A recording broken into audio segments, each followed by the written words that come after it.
കാപ്പ കേസിൽ ജയിലിലായിരുന്ന തിരുവനന്തപുരം കോർപ്പറേഷനിലെ BJP. Councillor സുഗതന് ഒരു ദിവസത്തെ ജാമ്യം.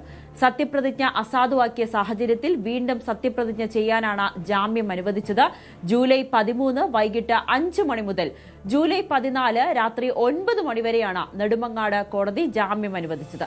അതേസമയം കാപ്പ കേസിൽ കൂടി ജാമ്യം ലഭിച്ചാലേ സുഗതന് പുറത്തിറങ്ങാൻ കഴിയുകയുള്ളൂ. വിശദാംശങ്ങളുമായി തിരുവനന്തപുരത്ത് നിന്ന് നിതിൻ മോഹൻ ചേരുന്നുണ്ട്. നിതിൻ, എന്തൊക്കെയായിരുന്നു ഇന്ന് കോടതിയിൽ നടന്ന പ്രധാനപ്പെട്ട വാദം?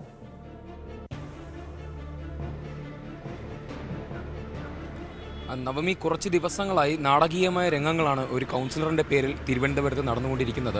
ഈ കഴിഞ്ഞ ജൂലൈ 1 തീയതി വിയൂർ സെൻട്രൽ ജയിലിലായിരുന്ന സുഗതനെ കോടതി ജാമ്യത്തിന് പരിഗണിച്ചതാണ്.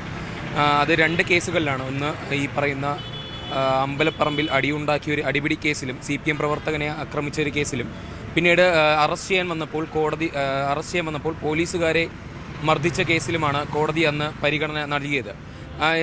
അന്ന് വൈകുന്നേരം 4 മണി മുതൽ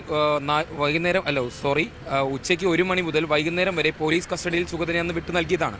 എന്നിട്ട് പിറ്റേ ദിവസം കോടതി ജാമ്യാപേക്ഷ പരിഗണിച്ചുവെങ്കിലും അതും തള്ളുകയാണ് ഉണ്ടായത്. എന്നിട്ട് വീണ്ടും ഇന്ന് ഈ പറയുന്ന രീതിയിൽ സത്യപ്രതിജ്ഞ ചെയ്യുവാൻ വേണ്ടി സുഗതനെ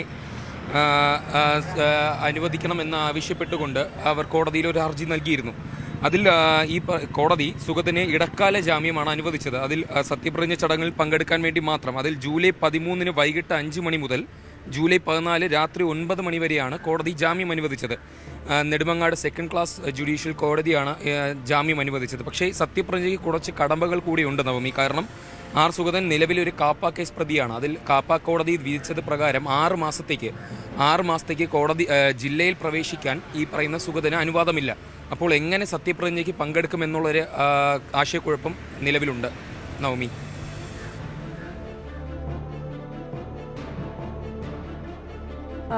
നിതിൻ, അങ്ങനെയാണെങ്കിൽ സുഗതന്റെ ഈ കാപ്പ കേസിലെ ജാമ്യം കൂടി ലഭിക്കേണ്ടതുണ്ട്. അത് ഹൈക്കോടതിയിലേക്ക് പോകാൻ തന്നെയാണോ സുഗതൻ തീരുമാനിച്ചിരിക്കുന്നത്?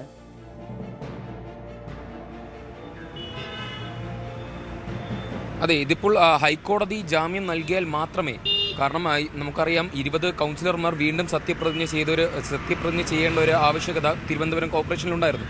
അതിൽ 19 കൗൺസിലർമാർ മാത്രമേ സത്യപ്രതിജ്ഞ ചെയ്തുള്ളൂ. അതിൽ ഒരാൾ ഈ പറയുന്ന സുഗതനാണ്. ഇപ്പോൾ തന്നെ BJP ഭരണസമിതി കൊണ്ടുപോകുന്നത് തന്നെ ഒരു സ്വതന്ത്രനെ കൂട്ടുപിടിച്ചാണ്. അപ്പോൾ സുഗതൻ എന്ന് പറയുന്നത് ഒരു വിലപ്പെട്ട സുഗതൻ്റെ സീറ്റ് അല്ലെങ്കിൽ സുഗതൻ്റെ സത്യപ്രതിജ്ഞ എന്ന് പറയുന്നത് BJPയെ സംബന്ധിച്ച് വിലപ്പെട്ടതാണ്. അപ്പോൾ അവർ ഹൈക്കോടതിയെ സമീപിക്കുമെന്ന് തന്നെയാണ് എനിക്ക് തോന്നുന്നത് നവമി.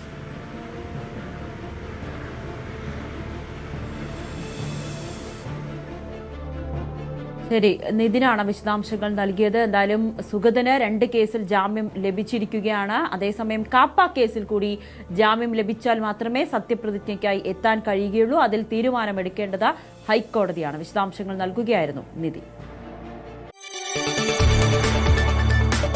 കൂടുതൽ വാർത്തകൾക്ക് News 18 Keralam YouTube channel subscribe ചെയ്യുക.